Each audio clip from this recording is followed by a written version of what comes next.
Heather MacDonald is the Thomas W. Smith Fellow at the Manhattan Institute and a contributing editor of City Journal. She holds a BA in English from Yale, graduating with a Mellon Fellowship to Cambridge University, where she earned an MA in English and studied in Italy through a Clare College study grant. She also holds a JD from Stanford University Law School. Ms. MacDonald is the author of several books, including Are Cops Racist?, as well as forthcoming The War on Cops, How the New Attack on Law and Order Makes Everyone Less Safe. Please join me in welcoming Heather MacDonald.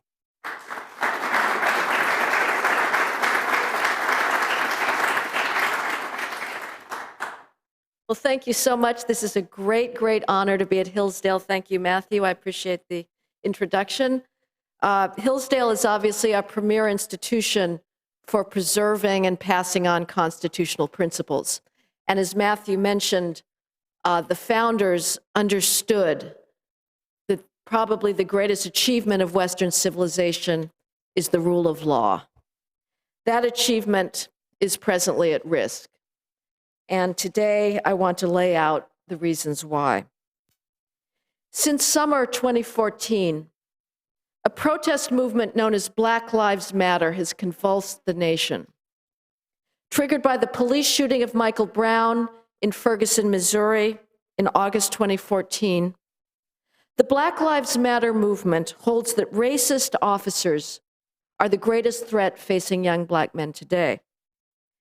This belief has triggered riots, die-ins, the murder and attempted murder of police officers, a campaign to eliminate traditional grand jury proceedings when officers use lethal force, and a presidential task force on policing. Even though the U.S. Justice Department has resoundingly disproven the lie that a Pacific Michael Brown was shot in cold blood while trying to surrender, Brown is still venerated as a martyr.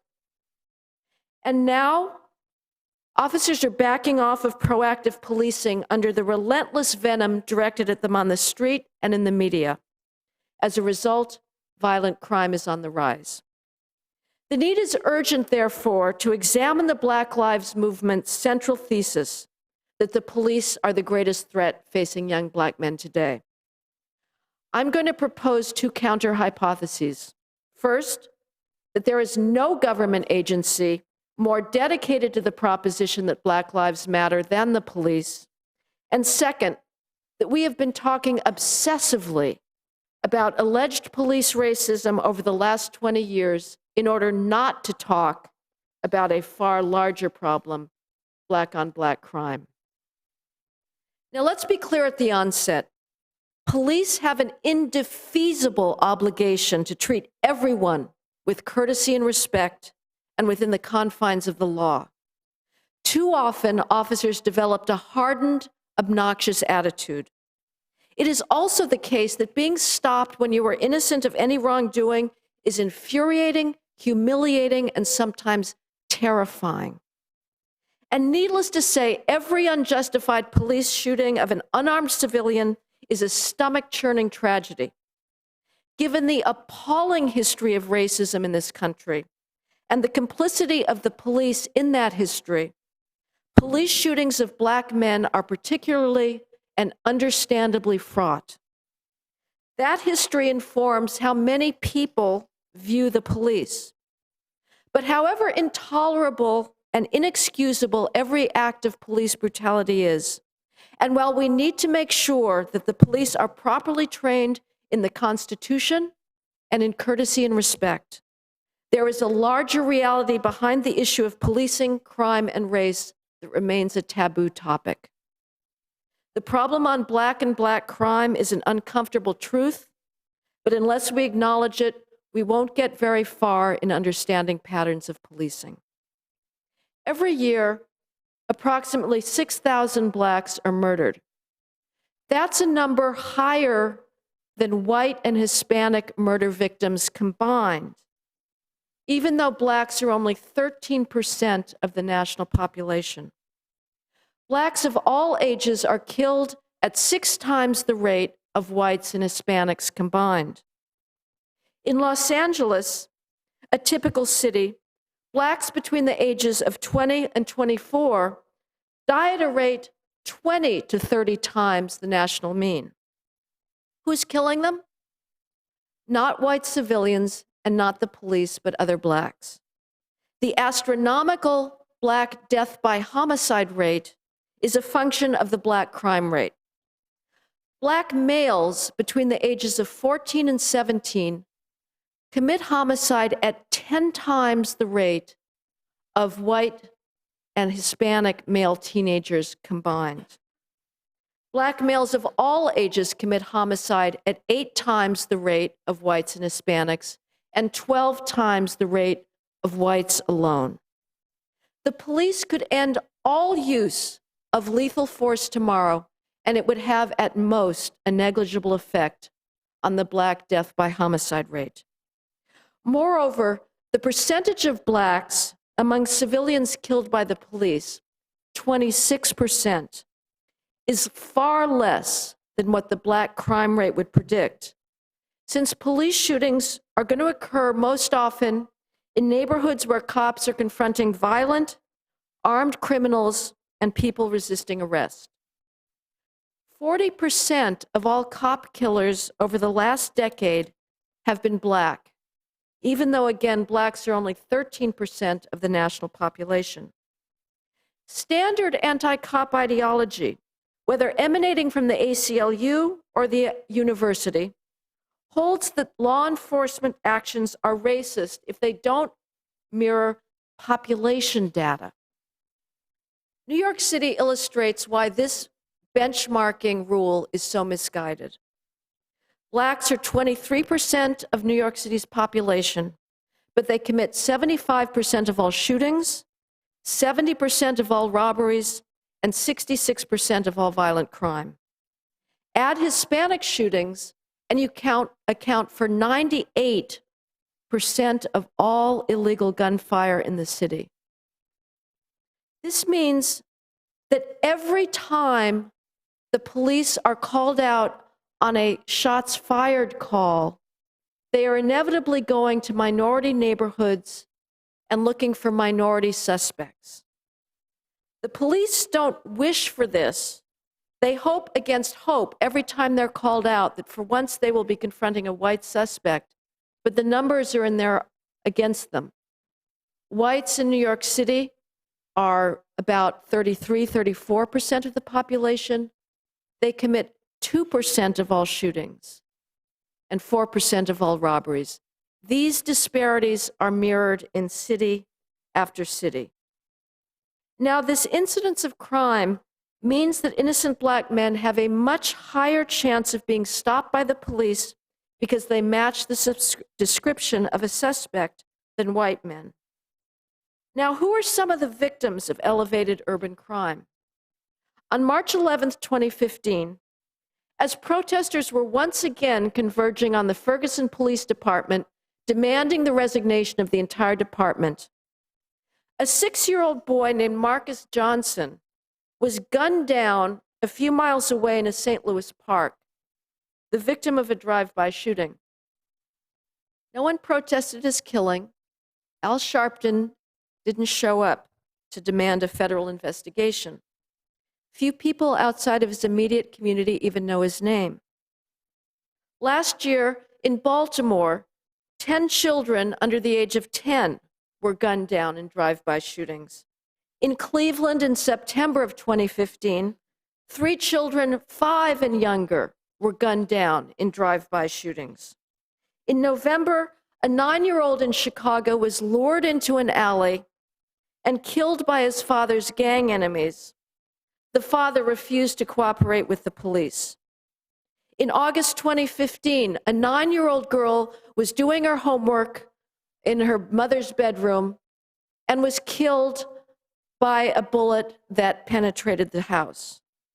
Such mindless violence seems almost to be regarded as normal, given the lack of attention it would receive from the same people who would be out in droves if any of those victims had been shot by a police officer. As horrific as such shootings are, crime rates were much higher 20 years ago. In New York City in 1990, for example, there were 245 homicides. In 2014, there were 333, a drop of 85%. New York's crime drop is the steepest in the nation, but crime has fallen at a historic rate nationwide as well, by about 40% since the early 1990s. The greatest beneficiaries of that crime drop have been minorities. In New York, over 10,000 minority males are alive today who would have been dead had homicide rates remained at their early 1990s levels. What is behind this historic crime drop? A policing revolution that began in New York City and spread nationally. Starting in 1994, the NYPD top brass embraced the radical idea that the police can actually prevent crime, not just respond to it. They started obsessively gathering and analyzing crime data on a daily and eventually an hourly basis. They looked for patterns and strategized about tactics to try to quell crime outbreaks as they were emerging.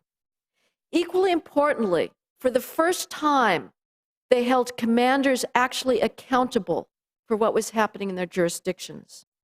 Department leaders started meeting on a weekly basis with precinct commanders to grill them on crime patterns on their watch. These weekly accountability sessions came to be known as CompStat. They were ruthless, high-tension affairs. Sometimes chairs were thrown because the emotions and stakes were so high. If a commander was not fully informed about every local crime outbreak and ready with a strategy to combat it, his career was in severe jeopardy. CompStat created a sense of urgency about crime fighting that has never left the NYPD. For decades, the traditional rap against the police was that they ignored crime in minority neighborhoods. CompStat keeps the police focused like a laser beam on where people are most being victimized, and that's in minority communities. CompStat spread nationwide. Departments across the country now send officers to emerging crime spots to try to interrupt criminal behavior before it happens. No other government program has come close to data-driven policing's success as an economic stimulus. Welfare, forget about it. If you want to turn communities around, you have got to bring down crime. In New York City, businesses that had shunned previously drug-infested neighborhoods now set up shop there, offering residents choice in shopping and jobs for local workers. Senior citizens felt safe to go out to the store or the post office to pick up their Social Security check. Children could ride their bikes on sidewalks without their mothers worried that they would be shot. But the crime victories of the last 2 decades are now in jeopardy, thanks to the falsehoods of the Black Lives Matter movement. There are signs that law and order and the moral support for such order are breaking down. Police operating in inner-city neighborhoods now find themselves routinely surrounded by cursing, jeering crowds when they make a pedestrian stop or try to arrest a suspect. Sometimes bottles and rocks are thrown. Cops are worried about becoming the latest racist cop of the week and possibly losing their livelihood thanks to an incomplete cell phone video that inevitably fails to show the antecedents to their own use of force. Officer use of force is never lovely to see. But the public is clueless about how hard it is to subdue somebody who is determined to resist arrest. Cops will tell you it can take 5 to 6 officers. As a result of the anti-cop campaign of the last 2 years and the resulting pushback on the streets, officers in urban areas are cutting back on precisely the type of policing that is responsible for our crime drop. And that is pedestrian stops and low-level enforcement of what is known as broken windows type offenses, those low-level quality of life misdemeanors. Police officers, of course, are continuing to rush to 911 calls when there's already been a victim. But responding after the fact is not how you bring crime down. You bring crime down by intervening before it happens. When it comes to making that discretionary stop, getting out of your car at 1 a.m., for example, when there's somebody hitching up his waistband on a known drug corner, officers are telling each other, you'd have to be crazy to get out of your car. Cops are human.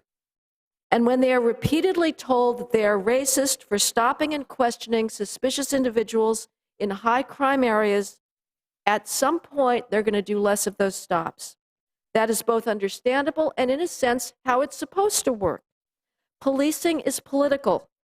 If a powerful political bloc has denied the legitimacy of assertive policing, then we're going to get less of it. But the people demanding that the police back off are by no means representative of the entire Black community. Go to any police neighborhood meeting in Harlem, Central Brooklyn, or South Central LA, and you're going to hear some variant of the following requests. We want the dealers off the corner. You arrest them, and they're back the next day. There are kids hanging out on my stoop. Why can't you arrest them for loitering?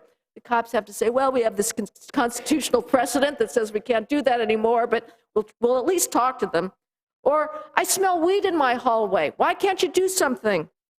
I met an elder cancer amputee in the Mount Hope section of the Bronx who was terrified to go into her lobby because of the kids trespassing there and selling drugs.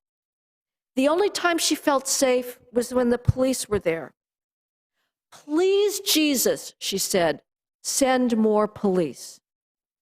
The irony is that the police cannot respond to these heartfelt requests for public order without generating the very stop data that can be used against them by the ACLU or the Justice Department in another racial profiling lawsuit.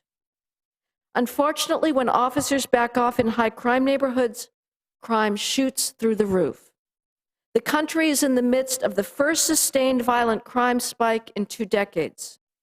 Murders rose nearly 17% in the nation's 50 largest cities in 2015, and it was in cities with large Black populations where the violence increased the most. Baltimore's per capita homicide rate last year was the highest in its history. Washington, D.C. ended 2015 with a 54% increase in murders. Minneapolis was up 61% in homicides. And in Chicago, where pedestrian stops are down by 90% thanks to the anti-cop crusade, shootings were up 80% through March 2016. I first identified the violent crime increase in May 2015 and dubbed it the Ferguson Effect. My diagnosis set off a firestorm of controversy on the anti-cop left and in criminology circles. Despite that furor, FBI Director James Comey confirmed the Ferguson Effect in a speech at the University of Chicago Law School last October and was promptly taken to the woodshed by President Barack Obama for doing so. Obama had the temerity to accuse his own FBI director of cherry-picking data and having a political agenda. Now, the idea that President Obama knows more about policing and what's happening on the streets than the FBI director is, of course, ludicrous. But Comey needed to be taken down by the president and by his press secretary, Josh Earnest, because to recognize the connection between proactive policing and public safety undermines the entire premise of the anti-cop left.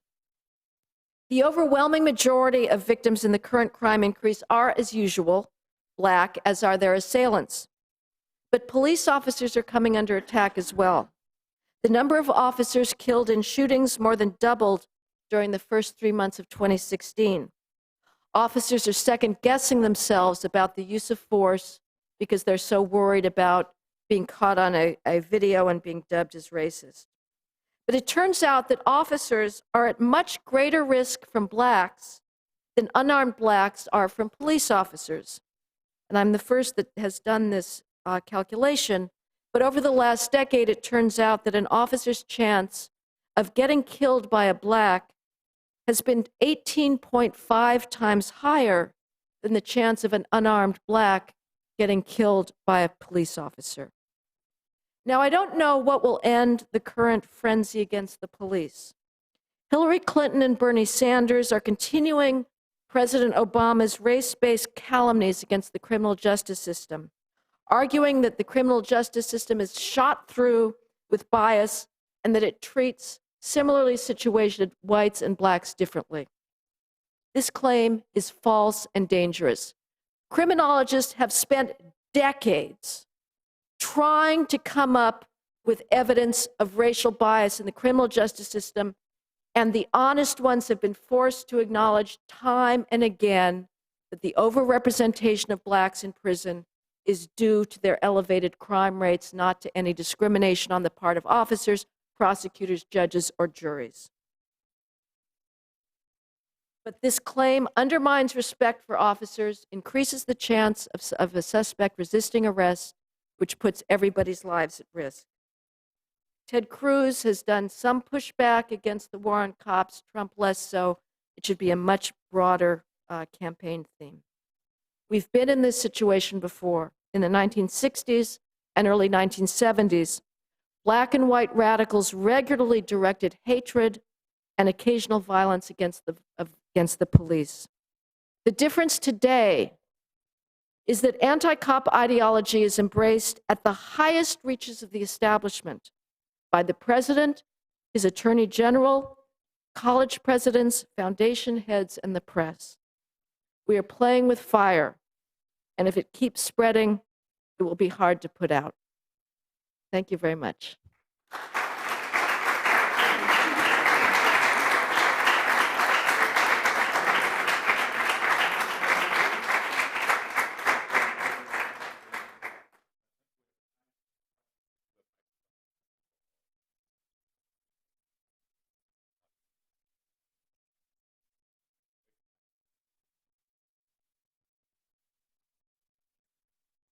Is the black on black crime, is it mostly gang related? The murder rate, is it the majority is gangs? Yes, it's just the most insanely mindless issues of disrespect and short fuses where people feel like somebody disrespected them on Facebook and the shootings come out and then you get a retaliatory cycle. The people who've been denying the Ferguson effect, they're trying desperately to come up with some other explanation other than police backing off for these crime increases. And they'll say, well, there's more illegal gangs, drugs out there, or more drugs, more guns. Nothing else has changed. And what has changed is the police officers backing off and emboldening criminals.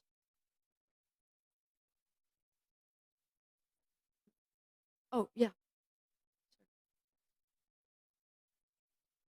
You can hear me?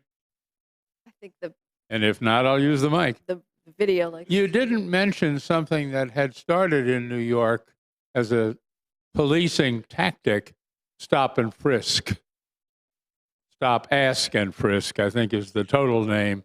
Would you comment on that, and especially the way it's been squashed by the politicians of New York? Well, it's a tool, obviously, that has been around officially since the 1960s when the Supreme Court decided the case of Terry versus Ohio, which acknowledged that there is a police power to temporarily stop somebody and, in theory, hold them in custody short of making an arrest.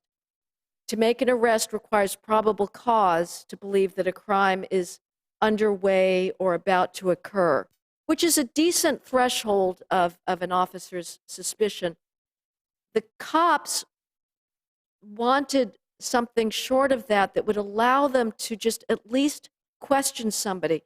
And so this power that is known as the Terry power came into existence, which said, if you have reasonable suspicion, which is less than probable cause, to think that this person may be up to no good. For instance, let's say there's been a string of car robberies, car thefts in a neighborhood, and the police see somebody walking down the street trying door handles.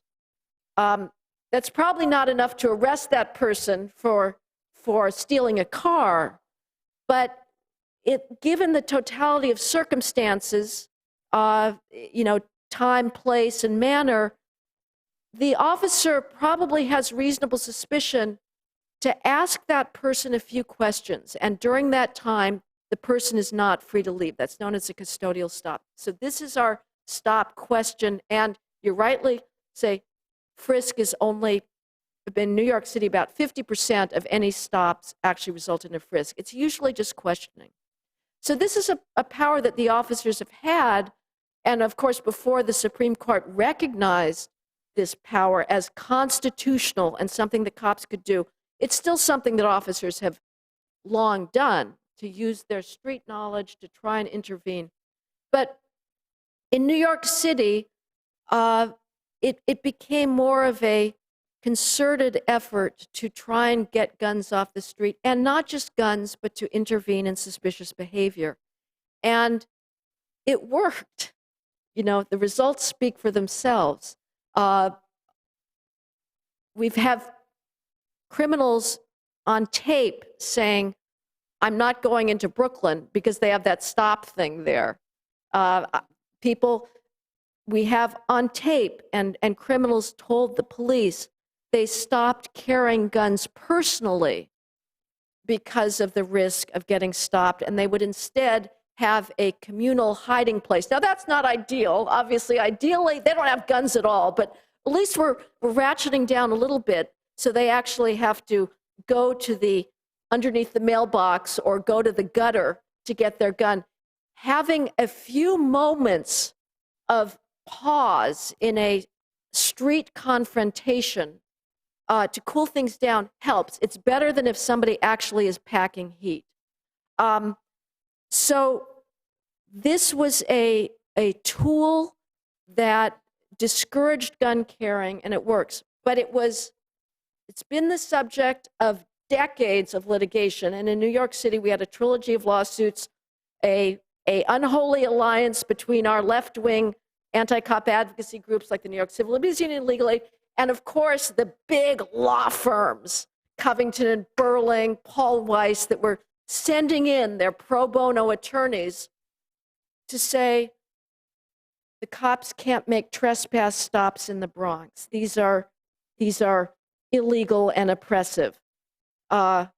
These are Covington and Burling attorneys who have doormen telling people in these minority neighborhoods that have no doormen that they can't have the cops making stops.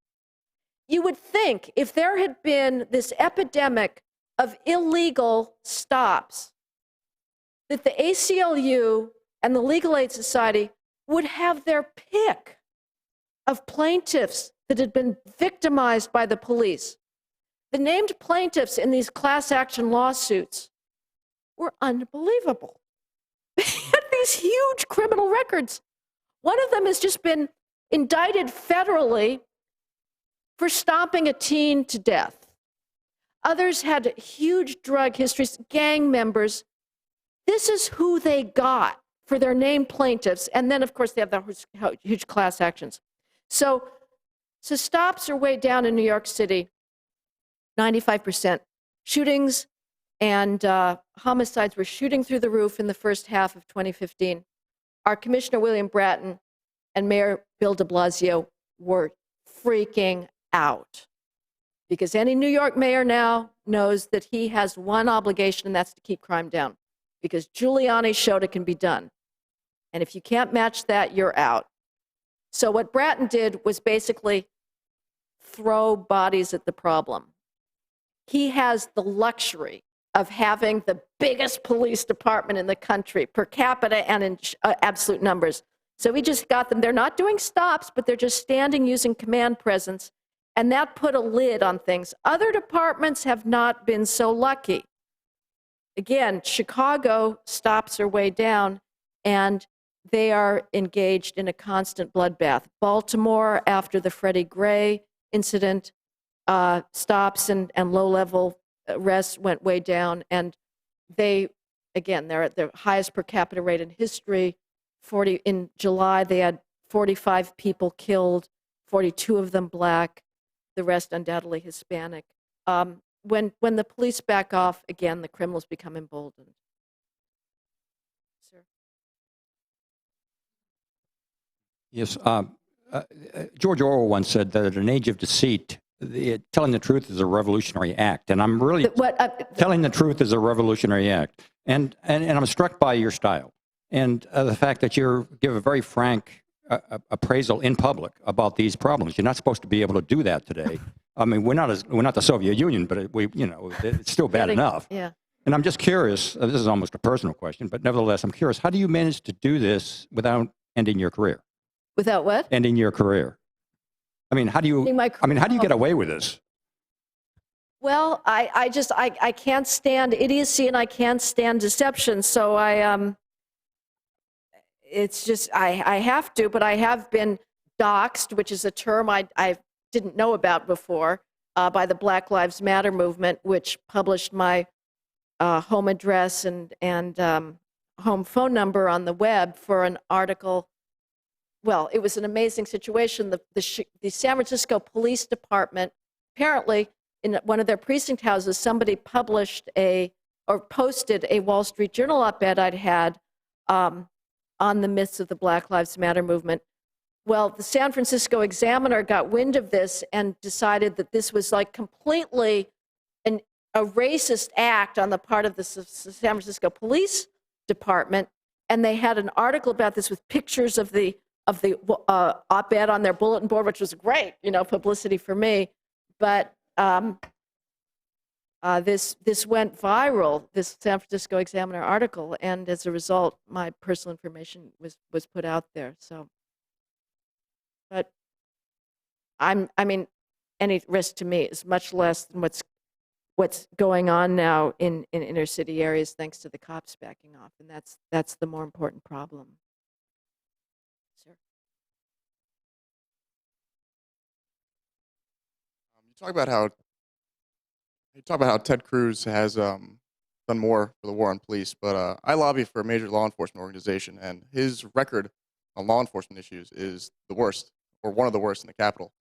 I mean, I just don't see how he's done more for police when he hasn't really done anything for us so far this Congress.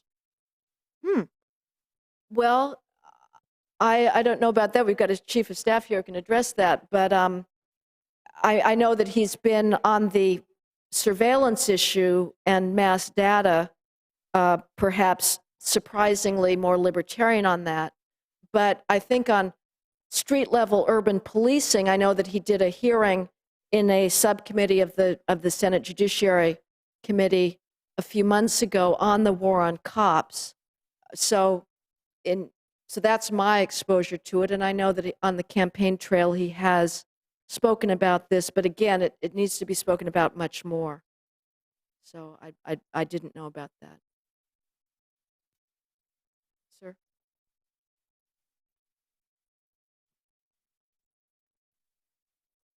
Thank you for what you're doing. My name's Ron Stroy, and I'm a retired Montgomery County police officer.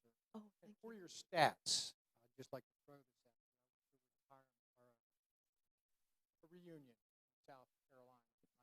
I can speak this from my heart and what I've experienced.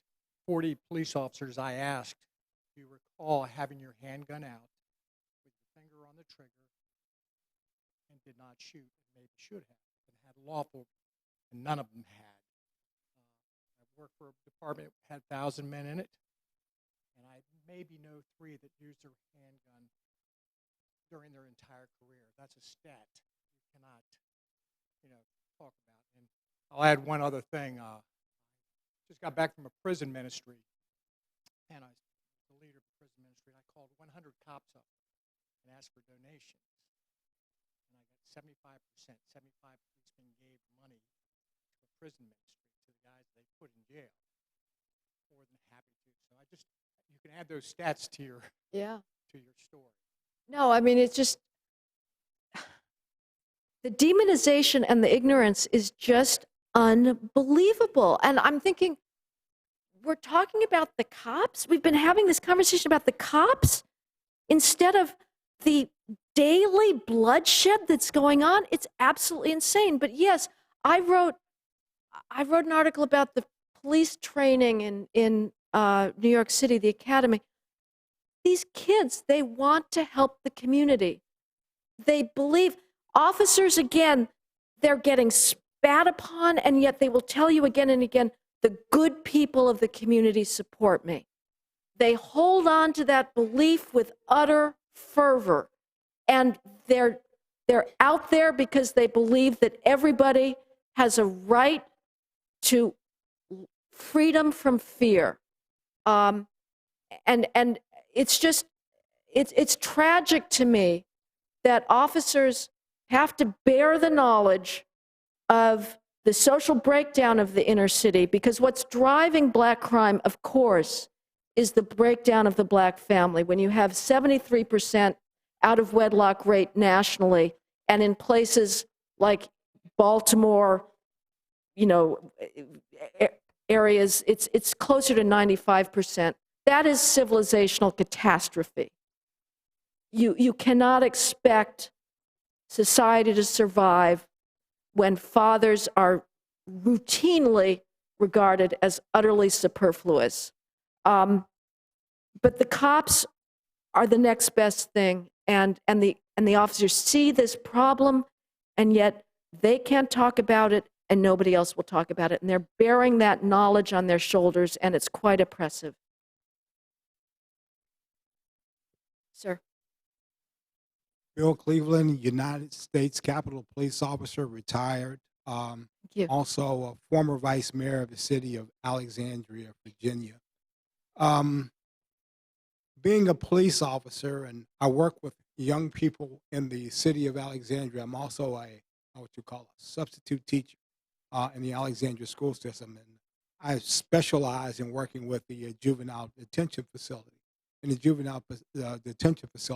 But what I wanted to say to you is everything that you're saying is absolutely on point. As a matter of fact, when I looked around the room, I wanted to see how many African Americans were here, and wow, for me, it's like outstanding, And what I mean by that is what you're saying is outstanding, and it's directly on point. And I understand what you were saying too about Ted Cruz. He has a project that he's trying to work with. It's called Project Awakening, where what he wants to do is he wants to use business community, also the clergy, to go in and work with young African American males to turn that around.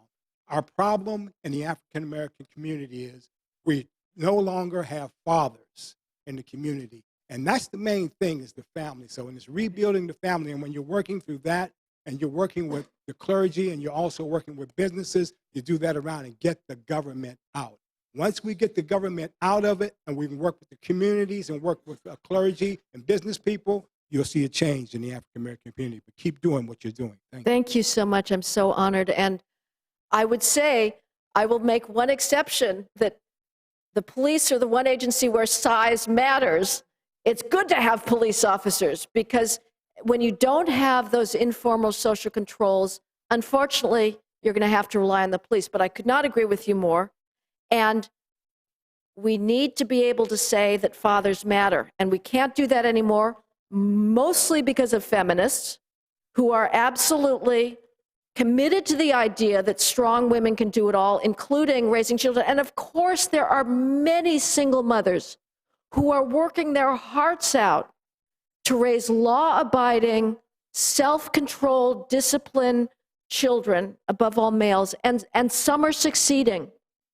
But the social science evidence is about as incontrovertible as it gets. And I'm preaching to the crowd, I'm sure, with this audience, but to be raised in a single-parent household is just numerous strikes are against you as far as likely ending up in dropping out of school, being a teen mother, and ending up in the criminal justice system. The Obama administration has popularized this term, the school to prison pipeline, as if there's just this vacuum that comes out and arbitrarily sucks up black boys and sticks them in prison from school.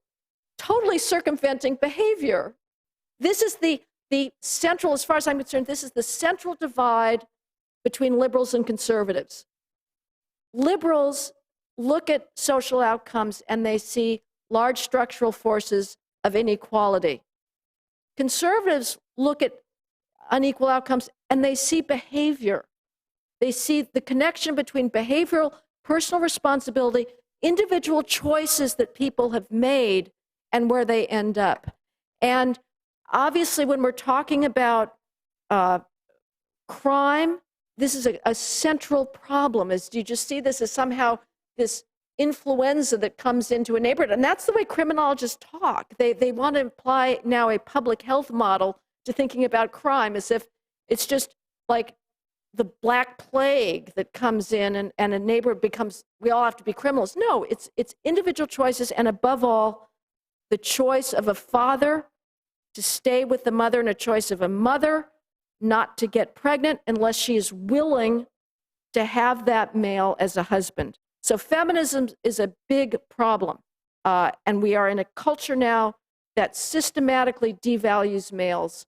And this is another problem for civilization. I don't know where that's going to end up. But I would just like to put in a plug here for my favorite non-governmental organization, which is the Boy Scouts. Short of families, the Boy Scouts, inner city Boy Scouts, are a thing of beauty. They will make you weep to see the love that goes into with these scoutmasters for these inner city boys learning to tie their kerchief and trying to be neat about it, and developing a code of chivalry. This is what the Boy Scouts provides, is a code of male goodness that is not otherwise accessible in our culture. So I would hope that and of course, the Boy Scouts have been in the crossfire of the gay rights movement. Inner city scout troops are dying because corporations, corporate support dried up because their gay employees said you can't support them. It's a homophobic institution. As if some kid in Bedford-Stuyvesant in a church basement learning to tie knots gives a darn about what their policy is on openly gay scoutmasters. It was an act of utter narcissism on the part of the gay rights lobby. So I would just, again, add that as if you have like money in your pocket that's burning its way out, Boy Scouts is a great place to start. John. Ms. McDonald, thank you for your time today. So,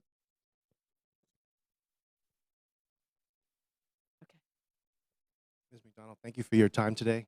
I just wanted to ask you about this recent effort bouncing around on Capitol Hill about so-called sentencing reform. There seems to be this strange, misguided desire to let a lot of federal felons out of prison under the guise that these are all nonviolent, low-level felony offenders, when the reality is they're all traffickers and dealers.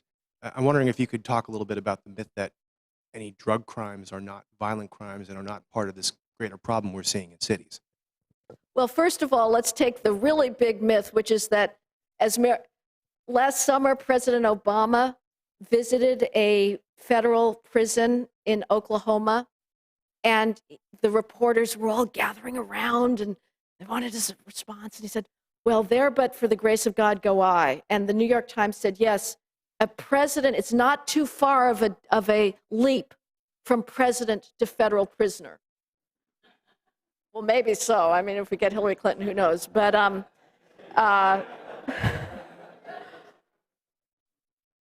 but what they were insinuating was that because we know that Obama smoked pot in college, and who knows how long beyond that, that he could have ended up in the El Reno Correctional Facility for smoking pot. This is insane, but the ACLU has done a very good job of perpetuating this myth. you have to work really hard to get into prison. I mean, really hard. It's a lifetime achievement award for persistence in criminal offending. And to end up in federal prison, you have to be a serious drug trafficker. Less than 1% of all federal drug prisoners are there for possession, and virtually all of those possession cases have been pled down from trafficking. I take my cue from the people in the communities that live with open-air drug markets. And what they say to the police is, we want the dealers off the streets. I don't know how the police are supposed to respond to that. But if you don't live in that situation, you don't know what it's like, because drug dealing has always an implicit threat of violence. Even if they're not using guns at that moment, their territory is implicitly being controlled by violence, and people don't want it. Federal sentencing reform, to be honest, I'm willing to talk about tweaking the mandatory minimum sentences because they're all arbitrary. It's not as if there is some platonic ideal for what a cocaine sentence should be. So if it's 20 years mandatory now for a massive quantity, if it had been 15 to begin with, nobody would be complaining about moving it from 20 to 15. So I'm not going to get too hot under the collar about maybe revisiting some of the federal penalties. What I think is more dangerous is the ideology that underlies our current reform efforts, which is that the disproportionate representation of blacks in prison is due to racism and not to criminal offending. And what we should be talking about is how to get more black boys fathers so they don't end up in federal prison in the first place. So I think Matthew said that's. Thank you so much. I appreciate it.